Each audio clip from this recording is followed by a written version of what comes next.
So many musicians kept performing while their bodies were actively failing them, and most of us never knew the full story. This video is about tragedy, perseverance, and artists who simply refused to quit. These aren't comeback stories.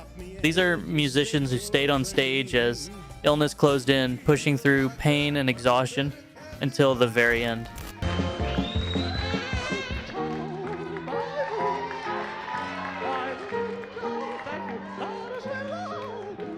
Did you know that Tiny Tim was explicitly warned by doctors that performing again could kill him, and that he chose to return to the stage anyway?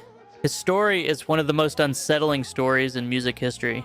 By the mid-90s, he was already suffering from severe diabetes and heart disease.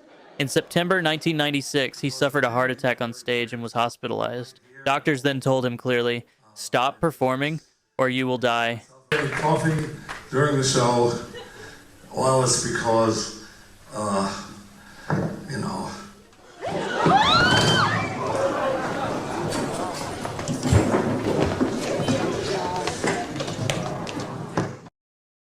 He refused. Just weeks later, he returned to the stage, insisting that performing was who he was. On November 30th, 1996, while singing Tiptoe Through the Tulips at a benefit concert, he suffered another heart attack. This time he collapsed in front of the audience. He was rushed to the hospital and died later that night. Watching footage of his final performances is deeply uncomfortable. He looks fragile, strained, and determined all at once. There's no triumphant arc here, no redemption tour. Just a man who could not imagine life without the stage. Tiny Tim didn't retire, didn't slow down, and didn't survive. He performed until his heart finally gave out.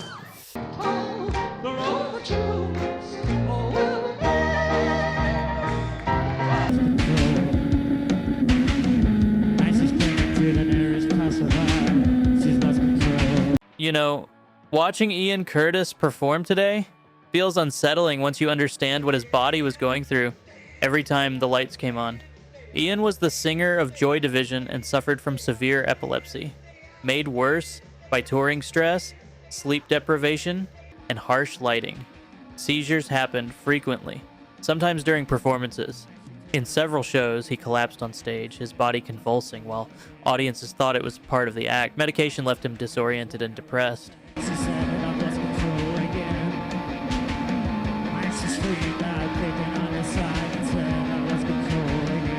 It physically drained him, yet he continued performing anyway. Watching those performances now feels haunting. His movements were rigid, his expression distant, as if he were fighting his own body while singing about despair. The illness didn't slow Joy Division's momentum. It intensified it. Ian kept performing even as his condition worsened and his mental health deteriorated. The stage became both an outlet and a trigger. His final weeks were filled with rehearsals, recordings, and plans for another tour. He never officially quit. His body and mind simply reached a breaking point before the music did.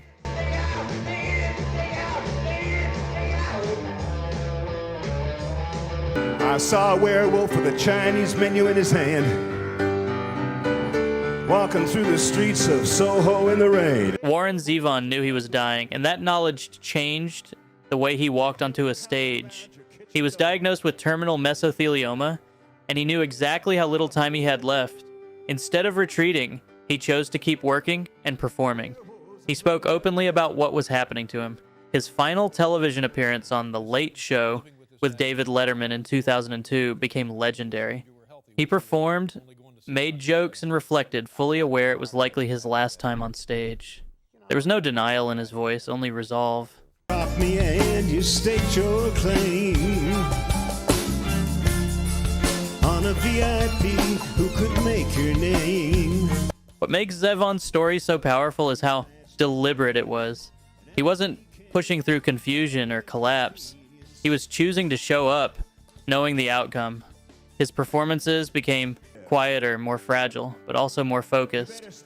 Watching him then feels like witnessing someone compress a lifetime of honesty into a few final moments. Warren Zevon didn't fight his illness on stage.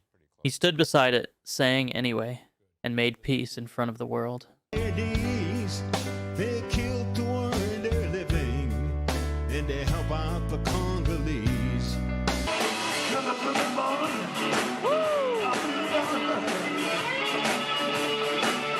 Do you agree that by the end of his life, Johnny Winter barely looked like the firebrand bluesman fans remembered?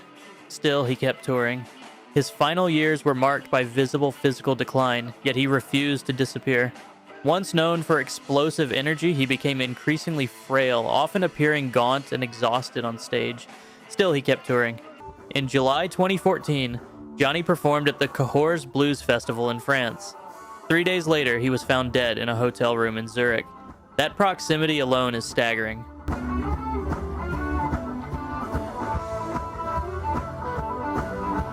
Watching his last performances, you can see the toll touring had taken on him. His movements were limited and his body clearly worn down, but the guitar playing remained sharp and urgent. It's as if the music was the last thing holding him upright. Johnny didn't announce a farewell.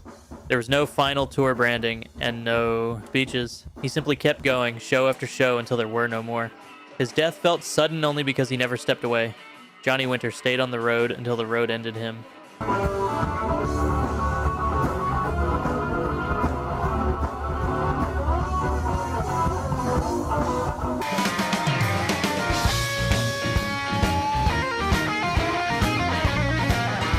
The story of Jeff Healey is just different. Although not born blind, he lost his sight when he was just 1 year old due to retinoblastoma. It made him learn to navigate the world differently, playing guitar flat on his lap and developing a style entirely his own. Later in life, he faced another battle, cancer that spread aggressively, leading to major lung surgery in 2007. Even then, he continued working, recording and performing whenever possible. What stands out about Healey is how illness never defined his presence on stage. He didn't perform cautiously or tentatively. He played with confidence and fire.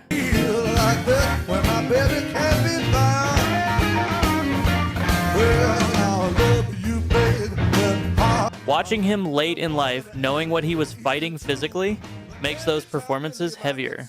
He was managing treatment, recovery, and declining health while still showing up as a performer. Not a patient. Jeff Healey didn't frame himself as inspirational. He simply played. The stage wasn't a place of struggle for him. It was the place where illness temporarily lost its power.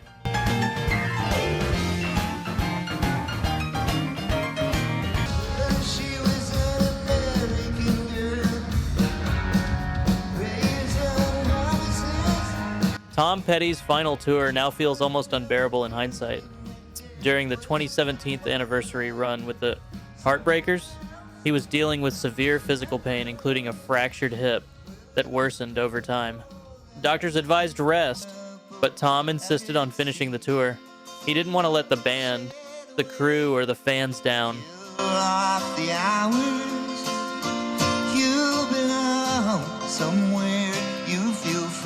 On stage, he smiled, moved carefully, and delivered strong performances. Behind the scenes, the pain was constant. Managing it required medication, which ultimately played a role in his death days after the tour ended. What makes Petty's story so painful is how ordinary it felt at the time. There was no visible collapse, no announcement of illness, just a professional doing his job. Only afterward did the full picture emerge. Tom Petty didn't quit. He finished what he started, even when it cost him everything. His last shows weren't dramatic. They were determined.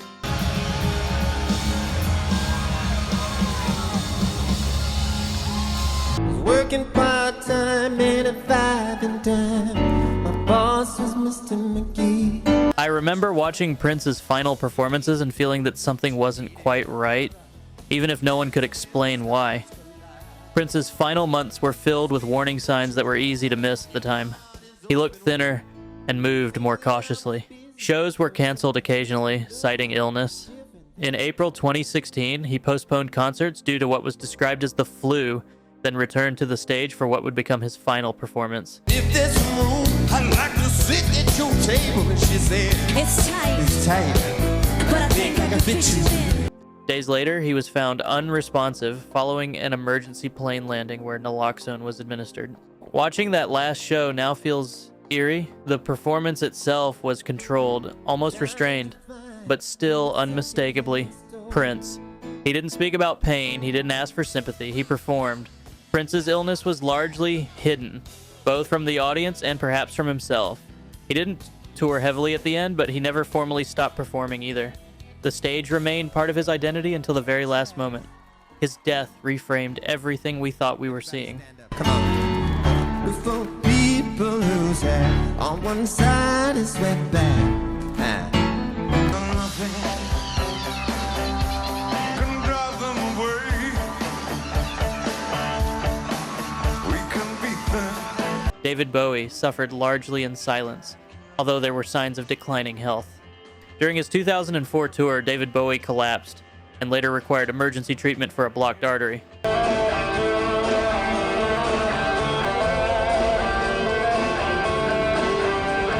The remaining shows were canceled, effectively ending his touring career. Bowie never announced retirement. He simply stopped. In later years, he made rare public appearances, each one closely watched. What followed happened largely out of sight. Bowie continued creating, recording, and planning while concealing the seriousness of his condition. His final performances weren't dramatic collapses. They were absences. That silence became part of the story. Bowie didn't push himself back onto the stage when his body failed him. Instead, he redirected everything into his work, culminating in Black Star. His illness shaped his final artistic choices, even if audiences didn't know it yet.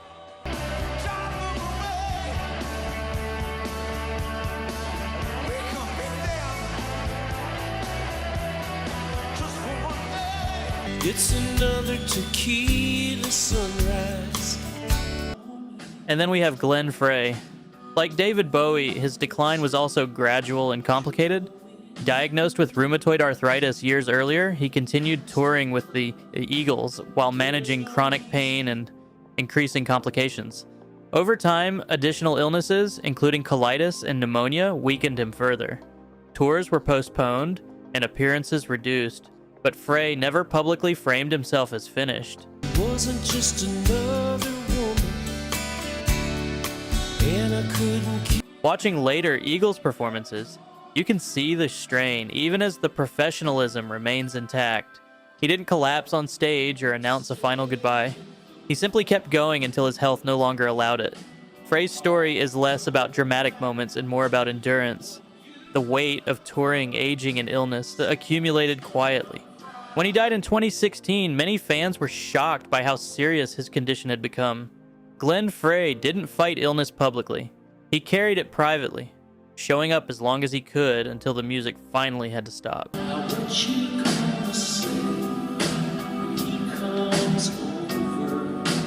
There's no easy way.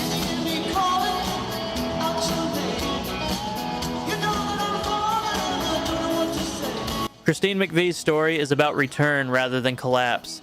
After years away from Fleetwood Mac, largely due to fear of flying and burnout, she rejoined the band in 2014 and returned to full-scale touring.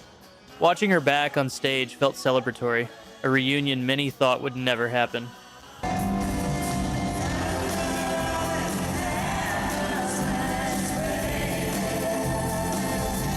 Her later illness came quietly. In her final years, she stepped away again as her health declined, eventually passing in 2022 following a stroke and cancer. Unlike others on this list, Christine wasn't visibly struggling on stage at the end. That's what makes her inclusion different. She found her way back to performing, reclaimed the stage on her own terms, and then left again when she could no longer continue. Her perseverance wasn't about pushing through collapse. It was about choosing to return at all. Christine McVie showed that resilience sometimes means stepping forward again, even knowing the time may be limited.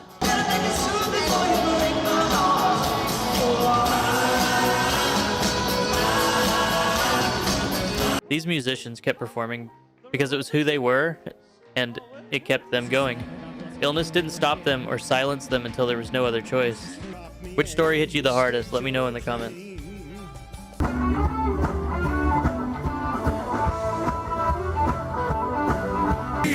Like that when my baby can't be found. Well, Off the hours, you belong somewhere you feel free. if there's room, I'd like to sit at your table. And she said, It's tight. it's tight.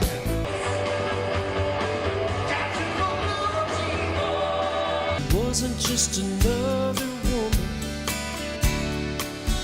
I couldn't keep from coming.